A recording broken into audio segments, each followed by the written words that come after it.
All right, today joining us, we have Josh Kamikaze Kuhne. He's 3-1 out of the Gold Coast, Australia. He's got some absolutely terrifying power in his hands, and he is one half of arguably the best fight in Australian mixed martial arts history that took place on Eternal 65. First of all, Josh, how are you today, mate? What's been going on, brother? I am fantastic, brother. I'm great, thank you. How you guys going? Bloody good, man. Wonderful, mate. That's Been a while since you've been pretty quiet on social media since the last fight against Dimps Gillies back in that was May, I believe it was. Yep. What's been happening in the 3 months since we saw you last? Oh man, after my last fight, I just I learned a lot about myself. I did a little post last night explaining a little bit, but yeah, I learned a lot about myself. I learned a lot about the sport of MMA, and now that we're getting at these professional levels and a lot higher level of competition, that it's going to take a bit more for me to really invest into myself and into my training, to get up to those levels. So not that I'm not proud of anything that I've done, but it just took for me to go away and refocus, get away from the distractions, get away from social media, other people's opinions and whatnot, and just really determine what it is that I want and what I want to achieve, and how I'm going to go about getting my goals set out. So I took a bit of time away and I've done that. I've surrounded myself with some good people. I haven't shared it with the world, but sure enough, I'm happy where I am and I'm content with what I'm going to do moving forward. Awesome, man. Just on that too, what are your goals? Like you just said, you came to terms with what you want, and can you kind of elaborate a little bit more on that? Man, the goals remain the same. Like I want to compete professionally at the highest level of MMA, whether that be in the UFC. Probably that is my goal. Not to say that I wouldn't take a bare knuckle fight if it got thrown at me, because fuck, who wouldn't love to see me do that? Mate, you versus Mike Perry. Hey, man, Mike Perry. I don't give a fuck. Wait or not, man. I'll jump in there. I don't give a shit. I'll fight anyone. I've done that my whole life, so it's nothing strange to me. So what have you been doing over the last 3 months then? I think I saw that you were out of the country for a little bit. You had a bit of a trip overseas. What was the go there? Yeah, so I kind of after my last fight, I tagged on the back of Alex's Max Holloway camp, and just got to know the team over here at Freestyle. I managed to go and travel over to CKB and got to know the team over there.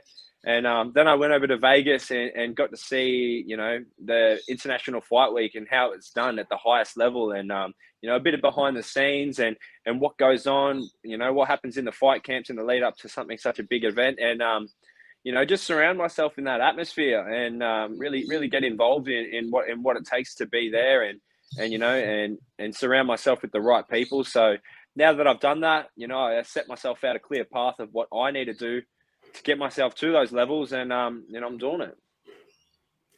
Absolutely, man. Just running back a little bit to you fight International Fight Week at UFC 276, man. Kind of talk about that experience a little bit, and I guess meeting some big stars and that. Oh man, it was surreal, because I'm signed with Paradigm. Obviously, they're the biggest and best sports management there is, and Tim Simpson, he's my manager, and him and I get on like a bat out of hell. Him being an Aussie really helps, and navigating through the American scene. I'm pretty well traveled prior to MMA with my tattoo career. I've been through the States. I've been pretty much around the whole world, anyways. But having someone like that, and having the team, and having Volk and even Joe Lopez and the rest of the guys there along the ride. The common Aussies to help me navigate through was pretty surreal, but it also felt like it was all right. It felt like it was right where I was meant to be. It didn't feel out of place. It had been things that I'd been imagining since I was a kid. I've been a fan of MMA since I was very young. It was always in the back of my head that I wanted to compete in fighting, whether it was boxing or MMA or whatever. So I had been visioning that for a while. So when it was sort of like, and I was in those atmospheres, it felt right. It felt like it was where I was meant to be, man. So that gave me an extra bit of confidence that I am on the right path and this is what I want to do.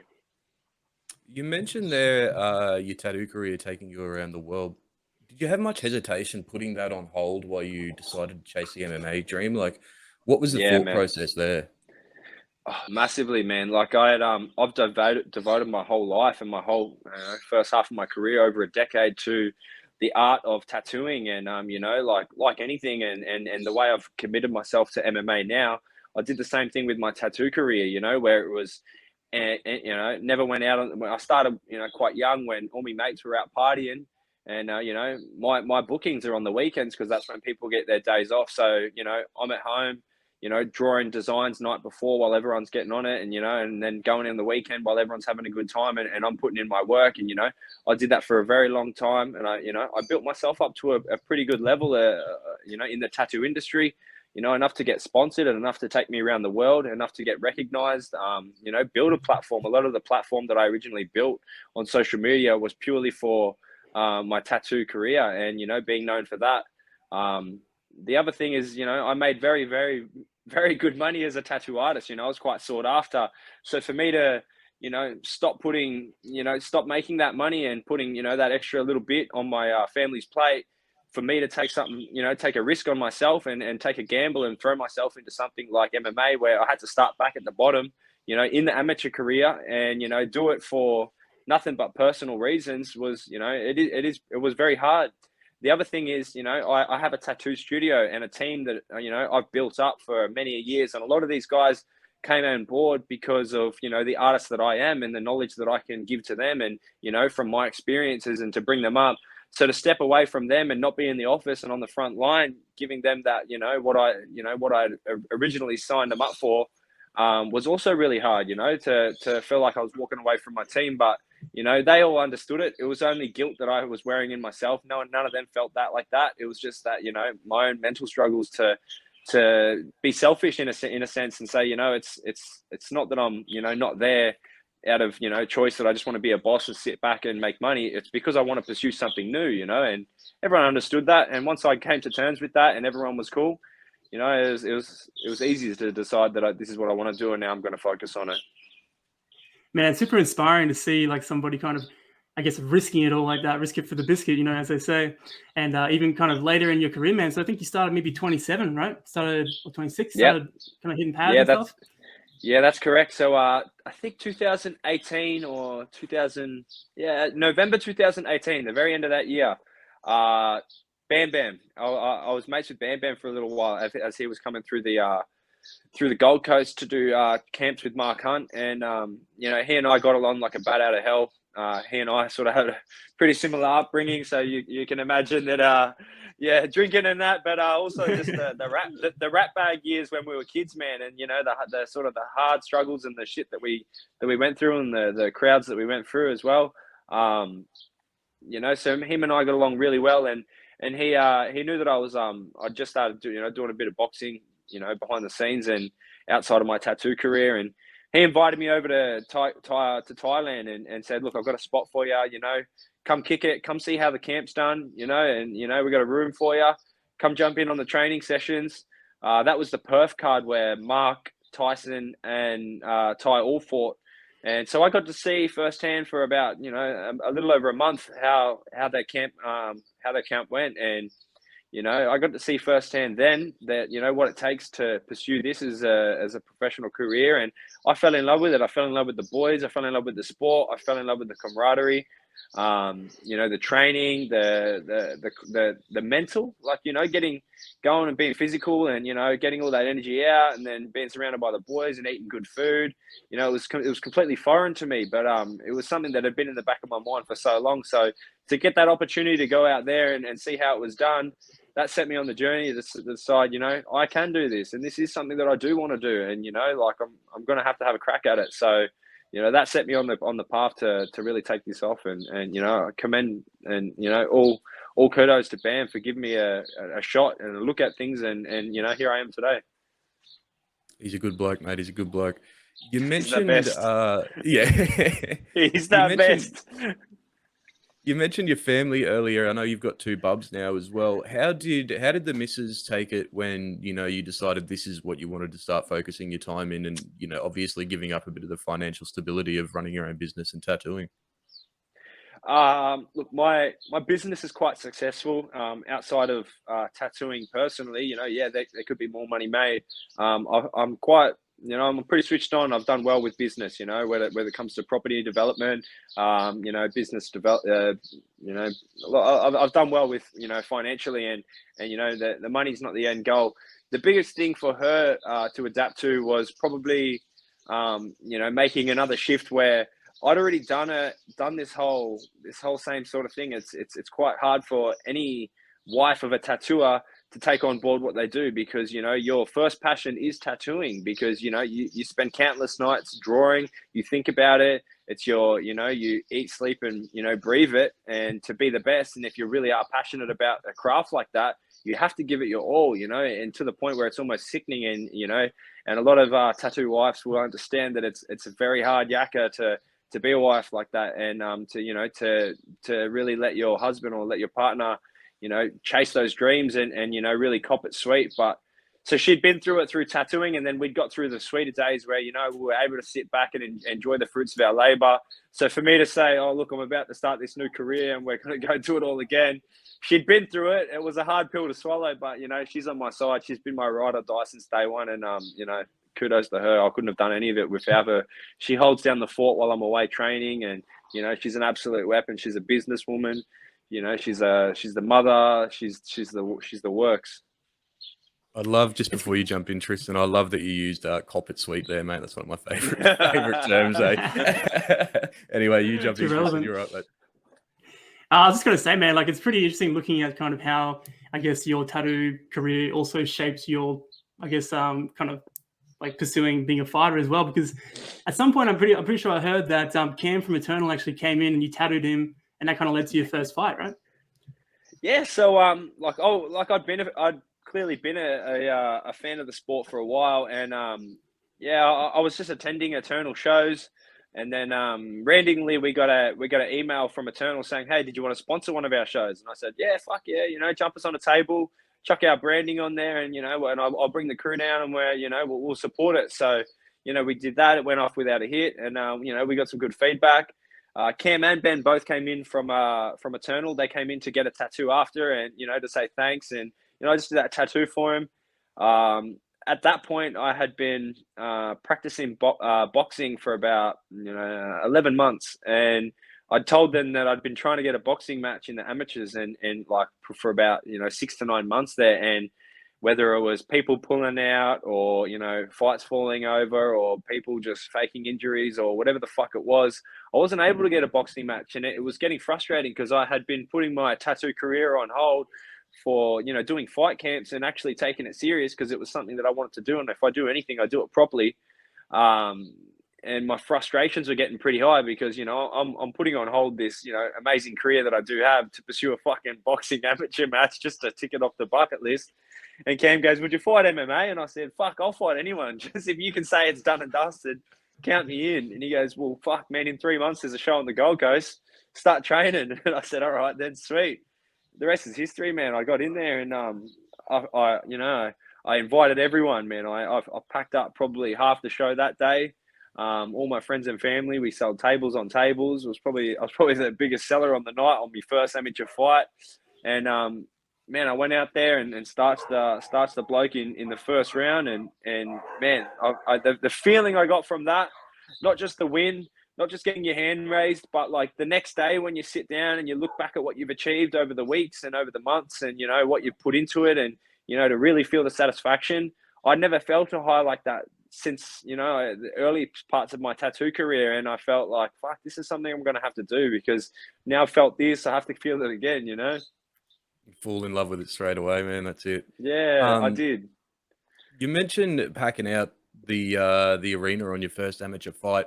You've probably got, as far as local Australian fighters go, you've probably got the biggest following there is in the country. How important is that to build up a following like that? And can you explain sort of what it does for you in terms of helping push you on the local scene and even further on an international scene, if it ever gets to that point? I mean, I think at the end of the day, like, you know, as athletes, and, you know, especially in the sport of in MMA, as entertainers, they want you to sell tickets. They want eyes on you, you know? So, like, yeah, it definitely plays a massive factor in it that, you know, that I got people that want to watch me fight. And I think my style, and, you know, the fact that I'm pretty authentic, you know, I'm not out fucking being anyone that I'm not. You get what you get. I'm just going to fucking say it how it is. If you don't like it, too bad, whatever, but the majority of people just, they like authenticity, and, that's what I am. So, when people come to watch me fight and, we pack out and, we get the highest views on Eternal Fight Pass and all that, like all my shows, we're getting the numbers. Yeah, definitely. It looks good, from a promotion and from a management perspective, it's a selling point. So yeah, it's definitely a massive key component. Not to say that I wouldn't fight someone in front of no one, like I'll do it anyway. I do it because I love it. The fact that the fans and everybody loves it too, that's a bonus. Do you think that kind of like, because you do pack out and all that big social media presence and stuff, do you think that really drew the attention of Paradigm Sports and maybe your manager, Tim Simpson? Yeah. I reckon Tim had, when I first had the chat with Tim, he said he'd had his eye on me for a while, and he knew that I was a smart guy. That the fact that I've done well in business, the fact that I've lived a full life prior to entering into this sport, and my story is quite unique in the sense that I'm doing things backwards to what most traditional fighters are. Most fighters get into it when they're young, and they start in their teen years, and they get to their early to mid 20s, and then they go, this is all I've got, this is all I know. I've trained so hard. This has to be my end goal, because I didn't get qualified as a tradie. I didn't do this. I didn't get a business degree. I didn't go to TAFE. I didn't do whatever. So if fighting doesn't work, I'm fucked, So, and that's them. Whereas me, I've already set myself up, mate. I've got houses. I've got everything paid for, cars, everything. We'll live a good life, Like I said, it's a financial loss for me to fight, and because of that, I've got the time now and I've got the experience in life to really give it my all now, So I may be behind on a few things when it comes to the years in developing in the gym, but I've got nothing but a direct path ahead of me of all the other aspects that come with it. So it's just up to me to work hard, and that's what I'm doing. Well, we might move on to the Australian Fight of the Year with Dimps Gillies back in May now.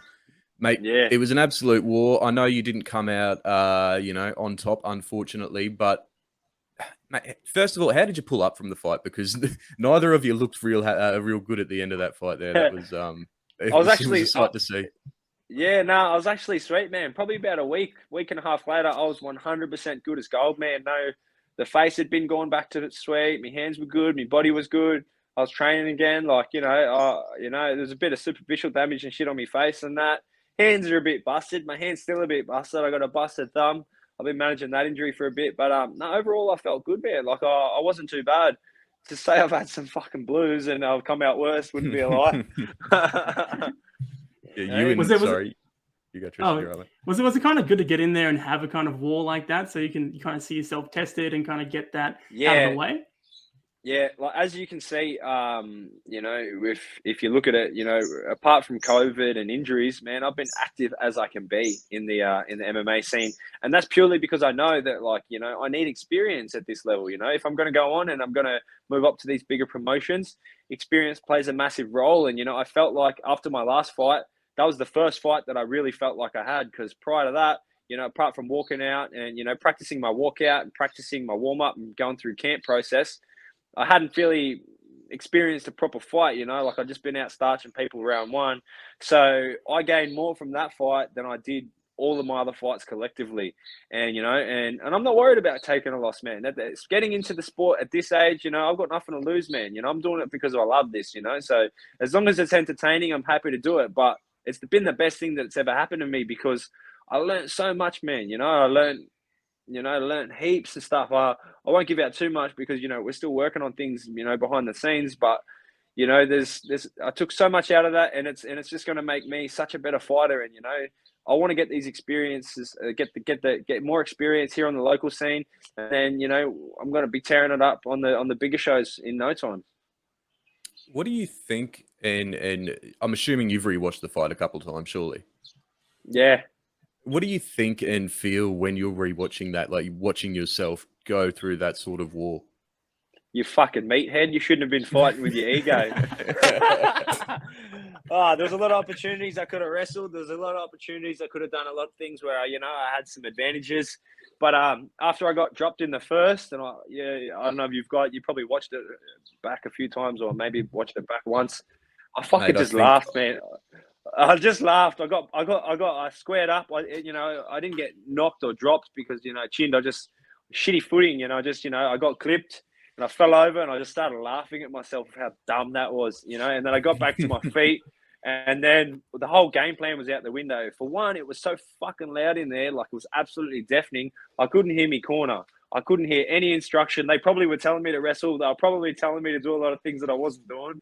But we're going to have to address that for the next show. I'll have to get onto Cam and tell him I need a bigger venue. I need a fucking some separation or something so I can hear me corner so I can actually get some instruction. But and after I got dropped in the first, it was just a fight with my ego, man. It was like, no, we're going to fucking stand toe to toe and one of us is going out here. And, I loved him. He was a good cunt. He was the first guy that I fought that I actually knew prior to going into the cage, and I had a lot of respect for him. And I took my approach completely different in the lead up to the fight. I did it as boys, as all good, and and there's no hard feelings and shit. Whereas usually I have a different mentality. I think that played another big factor into it too. But overall, man, like I said, I'm not disappointed. I'm happy that I went in there. As far as taking a loss, it was probably the best way to take one. Like fucking, it's been called Australia's best fight or whatever, or like it's entertaining for the fans. Put stock in my pocket, so all happy days, man. I learned some things about myself. Well, it's not that I learned them. Some things that I already knew about myself that I got to see for myself. One, I ain't never gonna quit. Two, I got a chin like fucking granite. Three, I got ticker for days. And three, and four, man, like I fucking love that shit. Like. Hey. Fuck yeah, man. Fuck yeah, brother. I mean, that fight's gonna live down in infamy for people gonna be comparing fights to that for a long time. I think in Australian MMA. So yeah, super awesome, man. And it's honestly a privilege to watch it. We spoke to Dimps as well, and he was the same, man. Super respectful, and respected you a lot too. So yeah, you guys have very similar fight styles, I suppose. Eh? Yeah. And he's got a lot more experience. So to brawl with a brawler with that much experience was dumb, But fuck, who cares? The fans loved it. I loved it. He loved it. Happy days. I really do want to fight Dimps again. Now that I've been through a big 3-round war like that, and I've got the experience. And I think I'd just like to get it back. And I think the fans deserve to see us do it again because fuck, who doesn't want that, man? I know we're all going to see it again. So hopefully Dimps and I can get that one lined up again before I fuck off. So yeah. Right, I will pay pay-per-view fight prices to watch that fight again. Swear to God, eh? Yeah. And if you did kind of have the rematch there, what would the strategy be a little bit different when you in terms of approaching that fight? Or wrestling? It'd just be a smarter fight. It just wouldn't be toe to toe like that's his style. He's good at it. He's been doing it for a lot longer than I have, and it played into his advantage. The dude's slick, man. He can can shake and move really well. The way he can roll with the punches. Oh, mate, he's beautiful. I love his style. I love his attitude. He's got a head like you can't stop him. I had this attitude that I could knock anyone out, but I couldn't knock Dimps out. Like I hit him with some fucking bombs. And he still didn't rock. So it'll just be a way different approach going into the next one. That's for sure. At what point did you realize that you probably weren't going to get him out of there? I didn't. I thought I was going to get him the whole way up until I was swinging at the end. And even if I didn't, I didn't care anyway. I was going to go out swinging. And look, just while we're on the topic, what did that fight do to you, do for you notoriety-wise? Because, personal experience on Twitter, that was absolutely everywhere a couple of days after it happened. Did you feel that? Did you feel, a massive boost behind you after that fight from fans? Oh, I don't have Twitter. I just got it, but I haven't seen it. I need to get on it. You've got to get on the MMA Twitter. I did. I signed mine up, but I haven't been doing it. But no, I actually, man, I was getting it sent to me left, right, and center, whether it was on Instagram or Facebook or just articles and fucking YouTube clips and podcasts and just like it still pops up on a weekly basis now, man. Like fucking, it was pretty wild. Like I said, it's taking an L. Taking my first L was always disappointing, but I'm not disappointed in myself. I got in this sport to fucking go out there and give it me all, man. And all my fans expect, and all my friends and family, they're gonna love me regardless, whether I win, lose, draw. It doesn't matter. as long as I go out there and, you know, I wear my heart on my sleeve and I give it my all, they're going to be proud of me. And that's all that matters, man. Like, I don't give a shit about the rest of it. Damn right, man. Bro, moving to the future, like you've been training at different gyms like CKB, freestyle, and that. Can we expect maybe a gym switch from you in the future? Or? I just, it's not so much a gym switch, man. It's just that, you know, like I've been at this at combat since the start of my career. So, you know, we've been moving with the same bodies, you know, since the start there, and you know, it's just a matter of getting in some different coaching, some different bodies, some different looks, and just searching what else is out there and what else is out there for me.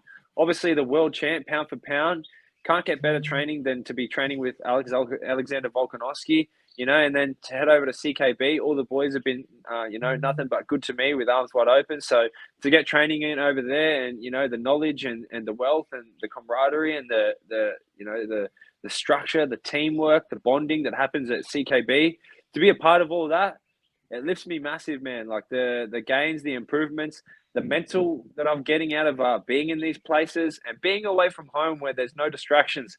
Bam Bam just put something up on his socials the other day. I got to be away from me mates. I got to be away from home. I got to be away from the distractions, because it's easy to just, you know, to fall in those traps, or, you know, to do things for other people. And because I'm a very caring person, I'm a very giving person, not just to my family, my friends, but to a lot of people. And, you know, that all that stuff takes time, but that takes time away from my training too. But when I'm away, all I got to do is just wake up and focus about training. So, you know, it's got to do these trips here and there. And you know, it's making my levels and my improvements just fucking skyrocket. What's it like training with Joe? I did see the Instagram story that you posted yesterday. He's definitely got a bit of an old school mentality. Man. How's that been, mate? Honestly, so my first coach, my boxing coach, Chris Carden, he's old school, man. He tells you how it is. He doesn't fuck around. He doesn't fluff nothing up. If you do something wrong, it's shit. Do it right, you know, 100,000 times until we fucking get it right. And I need that, man. Like, I'm old school too, man. Like, I got that old, you know, I got that old knockabout, you know, mentality. So me and Joe, we get on like a bat out of hell. We got great banter. I love him to death. And he's fucking good. And when it comes, you know, time to be serious, we're fucking switched on, man. And it's deadly serious. And then outside of that, it's good laughs and it's good energy, because, you know, I think your mental play is, like, in my opinion, your mental's 50% of the fight, and then your technical and your physical aspects the other 50. You know, you see people break and their wheels break and they lose the fight. They could be a technical better than someone else or whatever it is. So, you know, keeping happy, keeping in a good headspace, you know, all that stuff's very important. And those boys bring the best out of me, you know, bring out the best out of that for me. And then, you know, going into training, we're dialed in and we're fucking working hard, and we're making sure that I take it serious. It's like it's a massive, you know, dynamic shift, and those guys get it. You know, they're on the same page with me with that, and Joe's really good, man. I got nothing but the utmost respect for him, and I plan to work a lot more with him in the future. And what is on the cards for the rest of this year? Well, we got, what is it now? September, 1st of September today. What's going on for the next couple of months, mate? Training my fucking ass off, man. I'm putting in here. I'm putting in the work. I'm not going to stop. I'm going to fall into a camp, but right now we're just working on a few things, just, you know, tightening up a few little loose aspects in my game. And then when it's time, because you know what it's like when all the way up until pretty much now, I've just been fighting camp, back to back. When you fight camps, 50% is just getting fit, you know, so you're not really leveling up. You're working some sort of game plan and you're working on, you know, certain aspects of things, but I'm not getting those extra little bits and pieces and developing things where I may have strength that I may not even know about. So I'm working on these things, and I'm finding some stuff out about me and what I'm capable of, and, you know, where I may have had strengths that, you know, we ain't been utilizing prior to now. So, you know, making sure that I'm, you know, making the best of my time there. And you know, because I haven't had these development stages as such, fuck all in all my career. So to have them now, and then, you know, I'm going to aim to fight towards the end of the year, probably on the last show of the year of Eternal, if we can get a match up, and then first show of the year again, man, and stay healthy and stay happy through and stay training through the Christmas break. Don't fall off. And I'm just feel like going on a tear from there, you know, but making sure that most of these development stages are getting utilized and not just going back to work and, you know, going back to doing your normal shit. No, it's from now on, like it's 100% focus, and all my friends, all my family, all the people that love me, anyone that surrounds me and supports me, they understand what I'm doing, and it's bigger than me, and it's bigger than, you know, just something that I want personal. There's a lot of people riding on me, and I get a lot of people who hit me up and tell me that I'm inspiring them, and, you know, that I'm getting them out of bed, or I'm getting them into the gym, or, you know, whatever it is. So like I wear that on my chest, man, and I wear that on my shoulders too. You know, I feel the weight of that, and I want to make these people proud. And, you know, if I can be an inspiration to get people up and out of a bad headspace, I've been those places, I've been in those dark places. A lot of men can. We don't always talk about it, but, you know, if I can help a few people and I can be that guy, fuck it, man. That's kudos to me. I'm gonna do that. Kudos to you indeed, eh? Yeah, Tristan, you go. You're right, man. Look, basically, I was just wondering, you know, you maybe a few months ago, Alexander Volkanovski, your boy, actually put out a tweet saying that, you know, most likely Australia, UFC is going to Australia next year, man. And I'm wondering, you know, even around him and, you know, been around some big stars and in talks of the UFC and stuff. Have you heard any rumors of that one, or? I've heard rumors of it. Man, like my whispers would be as good as yours, man. The UFC doesn't disclose too much until the right people, and even then it's hush hush. So I am hearing things. You know, I've probably heard, you know, UFC Perth, February. You may have heard the same thing. But how set in stone that is, I'm not too sure. I would love that to be the case. I know Eternal's going to build a card around that if that is the case. And hopefully that does happen, man, because, you know, I'd love to be around that, if not on that. 100%. While we're on the UFC and, you know, you being a tattoo artist, your opinion, who has the best and the worst tattoos in the UFC? I know it might be a tough one with the worst because there's an absolute shitload of them, but what do you reckon, mate? Who's got the goods? No, fuck. Is it Alexander Volkov, the heavyweight with the big Samarani's back? Yeah, that thing's off its fucking head. That's fucking dope. sick. Yeah, TJ Dillashaw's got some good stuff. He gets tattooed by a really nice artist out of New York, I'm pretty sure, or Sweden, one of the artists. Fuck, Shockers is everyone else, man. All the rest, the rest are terrible. I'm thinking about how I can market. I'm thinking about how I can market that and take that into account. Fix up all the tattooers all the tattoos in the UFC, all the shitty tattoos. If I can market that, mate, I'm rich. Yeah, tattoos for fighters. That's great. The ones that always get me are like the bad portraits of the ex-misses or whatever. That cracks me up. Darren Till's on his arm. Bro, Yeah. that's my What is absolute that, bro? favorite, eh? He's had it covered up now, eh? Fucking I think cover so, up yeah, better I than think the so. old tattoo. Yeah. Fuck, Cool there's some bastard, shockers, eh? man. Hey, there is some bad Absolute ones, eh? shockers. I think a lot Absolute of shockers. fighters probably fell into it being the tough guy when they were younger. A lot of shitty tribal, you see that flat stick. Fuck, actually, you know who's got the worst? Oh, fuck, what's his name? Fuck, he fought, oh, it's just on top of my fucking head. I'm on the edge of my seat here, eh? Oh, man. Who is it, bro? Fuck. He kicked the fucking Aussie fella, what's his name? And done his leg in that time. Light heavyweight. Anthony Smith. You're bro. right, That brother. guy's You're shocking. fucking right, bro. Bro, that guy needs help. He needs a full body cover up. he ain't got Holler one, at he ain't him, got eh? one good tattoo. Yeah. Oh no. No, hey brother, if you need my help, I can fix you, but there's that was it back in the days, like all the tough white guys with the tribal tattoos. I'm like, bro, come on, man, that's not even your culture, dog. Yeah, I know. That is culture. That is culture. That is Oh, my culture, bad. Tristan. What are you talking about? All right, Josh. That's about it from me today. Tristan, have you got anything left you wanted to ask Josh before we let him go this Arby? Man, I guess actually just come to my head just now, but you know, you're talking about inspiring people that are in tough spots or young men that maybe are in a bad spot right now. And I guess, you know, to those people, do you have any kind of advice or anything maybe? Oh, yeah, man. Like if you start off on a bad day, there's a few things you can do. Put your phone down, step out in the sunlight, eat healthy, go for a run, get some good endorphins going, and the rest is history, man. Like start your day off right, you know. Those few little things can make all the difference. But you know, it's really easy to get in those headspaces. And, you know, a lot of people say reach out.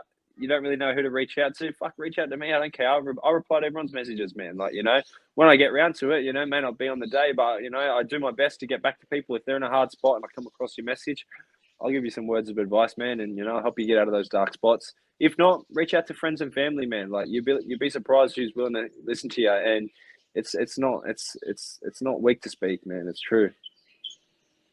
So true. Thanks for your words, mate. So brother. true Awesome, words. man. All All right. good, brother. Thank you once again, Josh. It's been an absolute pleasure talking to you, mate. Hopefully we'll see you Hey. at the end of this year on an eternal card on the Australian shores there.